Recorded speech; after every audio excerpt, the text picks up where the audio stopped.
السلام علیکم ورحمۃ اللہ وبرکاتہ۔ اللہم صلی علی سیدنا محمد وعلی آل سیدنا محمد صلاۃ دائمۃ مقبولۃ تؤدی بہا الحق العظیم۔ برادران اسلام، پرسوں میں دیکھ رہا تھا، غالباً 92 نیوز تھا فیس بک پہ، ایک بہت مشہور اور معروف مذہبی اسکالر جو جناب نظام الدین اولیاء کی کرامت سنا رہے تھے، لیکن مجھے افسوس اس بات پہ ہوا کہ ایک طرف تو عشق مصطفیٰ صلی اللہ علیہ وسلم کے رنگ میں رنگین ہونے کا دعوے دار ہیں، بڑے خانوادے کا دعوے دار ہے، اسکالر ہونے کا حق محفوظ رکھتے ہیں کہ میں بہت بڑے اسکالر ہوں، اور دوسری طرف تعلیمات بزرگان دین، تعلیمات صوفیاء کے اگینسٹ جا رہے ہیں۔ وہ کیسے؟ حدیث شریف میں آتے وہ شخص سب سے زیادہ بخیل ہے جو میرا نام گرامی آ جائے اور درود نہ پڑھے۔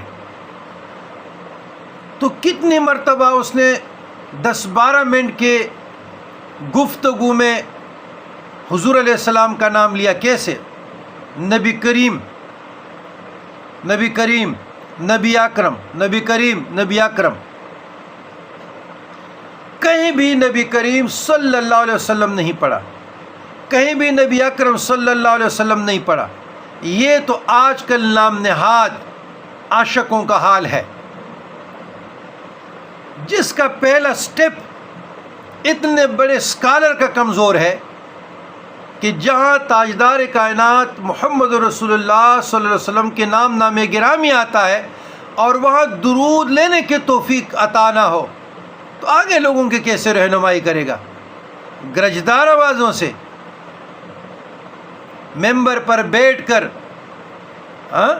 1 گھنٹہ کے شو میں بیٹھ کر گرجنے برسنے سے اگر کسی کی تعلیم و تربیت ہوتی تو یہ خانقاہی سسٹم میں ہم کیا کرتے جو 24 گھنٹے ہمارے پاؤں تک شل ہو گئے؟ اگر تزکیہ و تخلیہ اتنا آسان ہوتا تو یہ حال ہے ان عاشقوں کا، ان مذہبی اسکالروں کا، بعضوں کا، کہ یہ سمجھ رہے ہیں کہ ہمارے گفتگو پر چیک اینڈ بیلنس نہیں ہوگی۔ کیوں نہیں ہوگا؟ پھر اس پر اشاعت توحید و سنہ کے اکادمی نے کمنٹ کیے ہیں، اور برابر وہ حضور تو نام نہیں ہے جناب، رسپیکٹیبل